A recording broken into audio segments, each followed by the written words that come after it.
Welcome to today's session with Dr. Lisa L. Campbell. Before we dive into today's topic, let's quickly go over a few housekeeping details. Throughout this session, you can send in your questions using the chat feature, and we'll do our best to address them. If you're interested in staying updated on future events, be sure to follow Dr. Campbell on all social media channels using the handle @Dr. Lisa L. Campbell. To contact Dr. Campbell outside of this event, simply scan the QR code that appears on your screen. Without further ado, it's my pleasure to introduce our host, Dr. Lisa L. Campbell.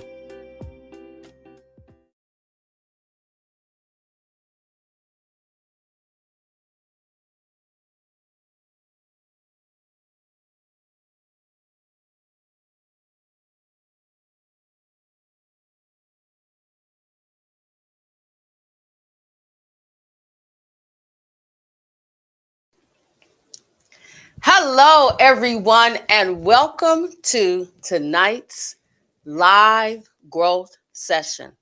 Now, you probably noticed that I have something accompanying me today.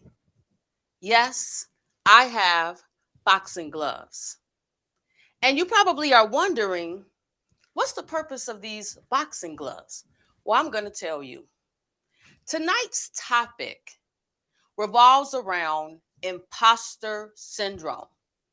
And today, I'm going to help you banish imposter syndrome. So these gloves are a metaphor for all of us to keep in mind that it is time to fight back against imposter syndrome, and then we're going to emerge as champions. Shall we begin? So, what is the formal definition of imposter syndrome? And honestly, I've read multiple definitions, but the one that sticks out for me the most is when you feel like you are a fraud. Now, for those of you who have matriculated through the university, I'm going to give you the formal definition. An imposter syndrome is a psychological phenomenon. Yes, a phenomenon. And basically, it impacts a large population of people. The research suggests that women are impacted by it the most. But I'm going to be honest, there are some men who suffer from imposter syndrome, and they're just not willing to admit it. Most women, not all, are very vocal, very expressive. So, as we dive into this definition, the other part that I think is really, really key is that when you feel like you're a fraud, despite your achievements, you feel like somebody's going to expose you and say you're not who you say you are. So tonight, we're going to dive into this topic. We're going to explore some strategies for overcoming it. If you are here with me tonight, please type in the chat. Where are you streaming in from? I want to know where my audience is actually coming from. So, when we talk about fighting imposter syndrome, kind of got my gloves in the right position. I've been working out with a personal trainer, and when I come in there, sometimes I'm stressed. And sometimes we put on the boxing gloves. And I'm not a, fitness enthusiast. So I just really do what he tells me to do. And sometimes he has me do a right and a left and a right and a left. And some days he doesn't realize I am carrying so much weight. He has me do something that's like this, where he has his hands on the top, right? And I'm doing this. But some days, the weight that I am carrying is so heavy that I'm just like this. And I want you to remember that And I want you to put your virtual boxing gloves on because it's time to go to war. So, the first step is you got to recognize that you're suffering from imposter syndrome. So, I'm going to go over 10 key indications that you're suffering from imposter syndrome. And when I walk down your street, when I walk down your block, your neighborhood, Tennessee, Sacramento, when I stop by you, don't be afraid to drop the number in the chat, the order that I'm going to list them in. So, the first person that's suffering from imposter syndrome is the perfectionist. And the perfectionist likes everything to be flawless. And anytime they make a mistake, they see it as if they're incompetent. And you're going to hear me say over the next couple of days, the next couple of weeks, you're going to hear me talk about my own personal journey where I've had to fight others who basically were suffering from imposter syndrome and they tried to put that stuff on me. But if you have not heard me speak before, let me tell you something about me. I wake up every day with my boxing gloves on because I've been through a lot and I am not going to let anybody take me down. My husband, who is a TV enthusiast, he watches the boxing. He says, you got to guard your grill, that means your mouth, and then put your knuckles up. And so that's what you got to do because people, unfortunately, are suffering from some things and they put those things on you. So you need to serve notice on them today that they can no longer put the things on you. If people can no longer put the things on you, I want you to type a 0 in the chat because we're starting from ground zero. I am no longer going to allow people to put the things on me. And if I was in the chat, I would type my own 0 because I got some people who are literally, I don't know if they wake up trying to take me out. But again, I'm ready. I got my boxing gloves on, and you better watch out. My grandfather is 102 years old. So that means I got a strong foundation and I'm ready to fight. So, number one was the perfectionist. Number two is the person who denies their expertise. Like they literally downplay their knowledge, their skills, their talents, abilities, believing that others around them know more when they actually know more. So, as I'm going through these now, we started from ground zero where we said, we're not taking this anymore. So, if you are the perfectionist, type a 1 in the chat. If you are the individual that denies your expertise, type a 2 in the chat. So, now number three. Number three is the superwoman, superman, super person. That person is just struggling with balancing multiple roles and they just flat out feel inadequate in all of them. If that's you, I want you to drop a 3 in the chat. Now, next, we got the soloist. Not like a singer soloist, but the concept is the same. A soloist is a person who is singing a song by themselves and there's no one else around. So the soloist feels like you have to do everything on your own without asking for help or support. Now, I am the person that will tell everybody that I need help with something. And recently, this attorney in my community, attorney Shakita Jackson Hall, she told me, you need to read the book, Who Not How. And that was a game changer for me because while I'm not a soloist, I can be a soloist, but I'd rather have a choir behind me. I'd rather have a community behind me. So if you're number 4, drop a 4 in the chat. So the next one is the overachiever. Now, this person is constantly setting the bar high for themselves and then always feeling like they're not doing enough. If you're the overachiever, drop a 5 in the chat. Now, number 6, this is a person who I don't know, seem to be attracted to. But number 6 is the comparison trap. Now, this person, this is what they do. They compare themselves to others, and they feel inferior. They feel unworthy based on their achievements. And I personally cannot wrap my head around that, because you should be in constant competition with yourself. The things that you achieve are for you. They're not for everybody else. The next person is the discounter.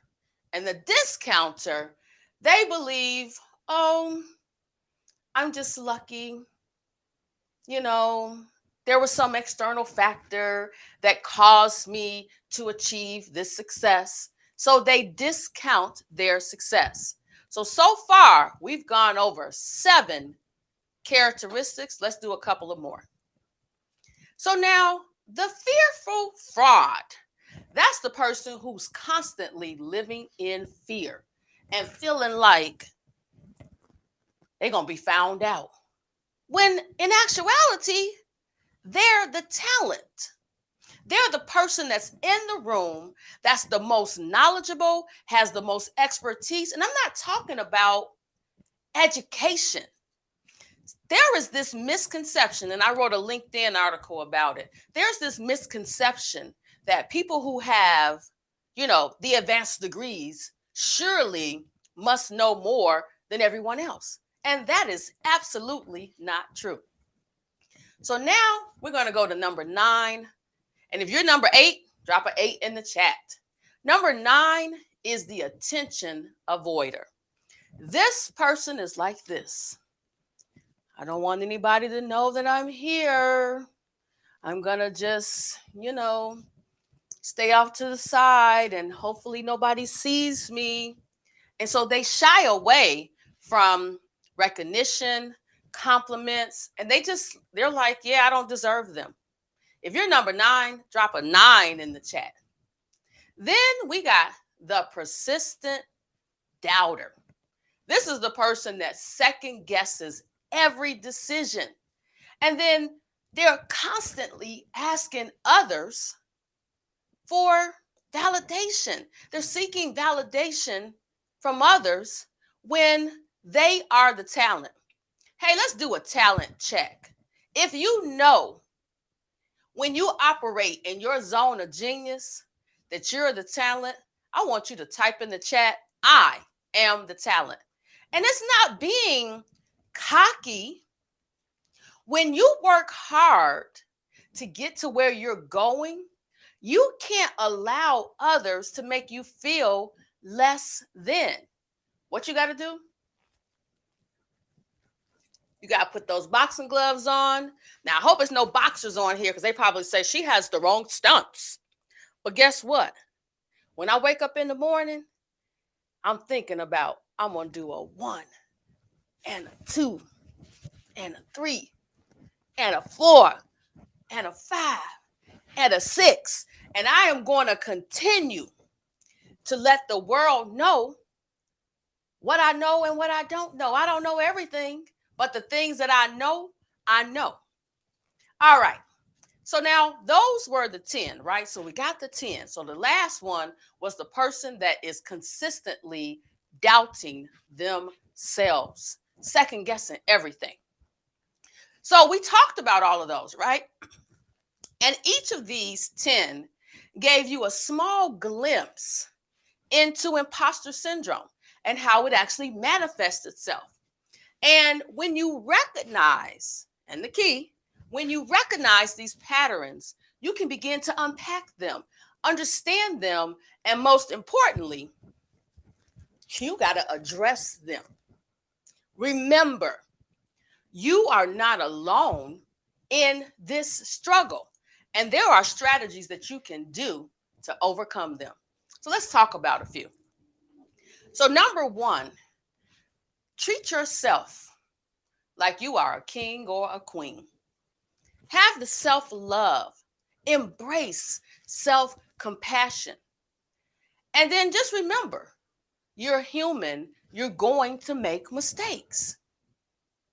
The second thing is, I want you to challenge yourself to stop all negative talk. I want you to, every time you feel yourself about to say something negative, I want you to put up your boxing gloves and say, I am enough. I am the talent. See, sometimes you're working with leaders. Yeah, I said it. Your manager, your director, your VP is making you feel like you're not enough. And you need to recognize that sometimes it's not them, it's you self-doubting yourself. But other times it's them trying to be big man or big woman on campus and making you feel like you don't deserve to be there. So the next thing is, I want you to celebrate each and every win. Every time you accomplish something, and you don't have to do this in front of everybody. Every time you accomplish something, you're like, yes, I did it. Pat your own self on the back. Treat yourself. When you set a goal, and this 30-minute session is about growth. So when you set a goal and you accomplish that goal, celebrate. If you didn't accomplish the goal, evaluate what happened, but don't spend weeks drowning in the sorrows of the mistake, because mistakes are going to happen, but it's an opportunity for growth. It's not a mistake. My favorite, you got to have a network. You got to have a community. In my upcoming book, Grow With Me, you're going to see me share my community. I did not get to where I am today by myself. I spent a lot of time feeling like I was alone, but I had a community that holds me down. And when I feel like I'm in my breaking point, I reach out to my community. Otherwise, I just stay with these boxing gloves on and I make sure I support me.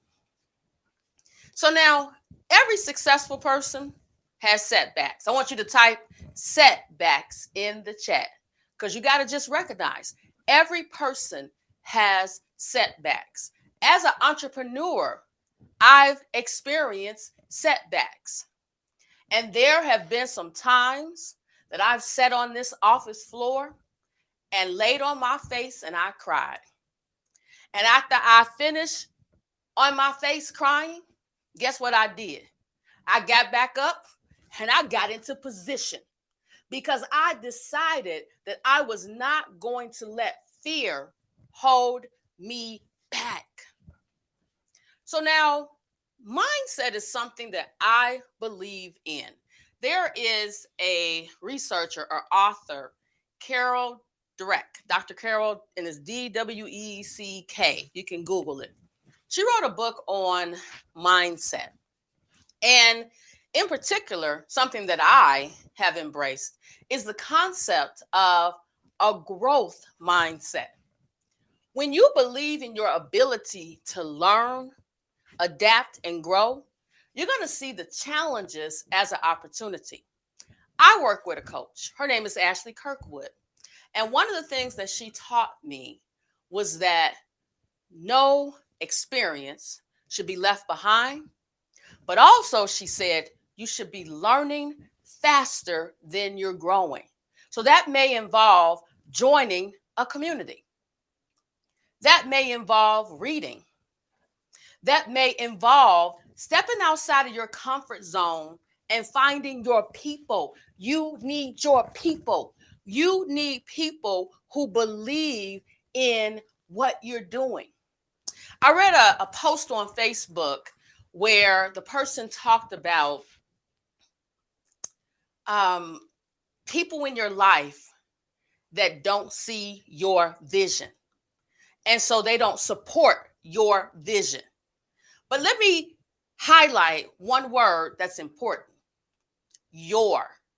If you have a vision that you set down and you thought about and you wrote out a plan and you wrote out SMART goals and you're seeing it in your dreams, then you have to put in the work so that your vision will come to fruition. I already talked about self-care. I cannot overemphasize that enough. Meditation, mindfulness, exercise, hanging out with your friends, with your community. And then I want you to celebrate you as a unique person. My internal medicine doctor pointed out one day that each and every one of us, when we're born, they take our fingerprints. Let me say that again.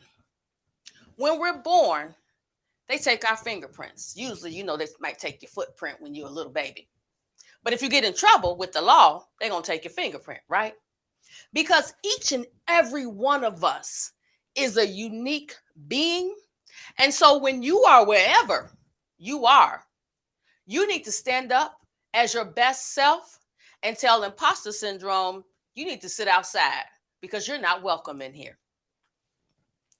So getting rid of imposter syndrome is not going to happen in this 30-minute session. But what you need to understand, it is an iterative process. It is an ongoing process. So practice self-reflection, seek continuous learning opportunities, and most importantly, you got to pay it forward. When you figure something out, don't be selfish and just hold it, for yourself. Pay it forward so that you can uplift others that may be suffering from imposter syndrome. Together, we are stronger. For some reason, there are some people who feel like, I'm going to hold everything to myself and I'm not going to share anything. You know how if you're a Starbucks drinker like me, sometimes the people in the line, they pay for the car behind them, right? Pay it forward so that you can continue to realize your wins. My name is Dr. Lisa L. Campbell. It has been such a pleasure to bring to you tonight Banishing Imposter Syndrome. So we got about 3 minutes left, and I'll see if there's some questions in the chat, anything that you want to ask me. I'm going to put up my QR code so that you can contact me if you have some additional questions.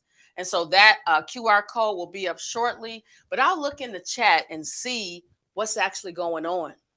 But I want you to just continue to say, I am the talent. I am the talent. I am the talent. I am the talent. I am the talent. I am the talent. Say it to yourself over and over and over again. So if my QR code does not appear on the screen, I'm going to tell you how to reach me. You can find me on all social media channels at Dr. Lisa L. Campbell, and emphasis on the L. And my website is drlisalcampbell.org. All right, everyone. We would like to express sincerest appreciation to each one of you for joining us today. If you have any further questions or would like to connect with Dr. Campbell, please take a moment to scan the QR code on your screen. On behalf of Dr. Lisa L. Campbell and the entire team, we want to thank you once again for your participation. We hope you found today's event valuable and wish you a wonderful rest of your day.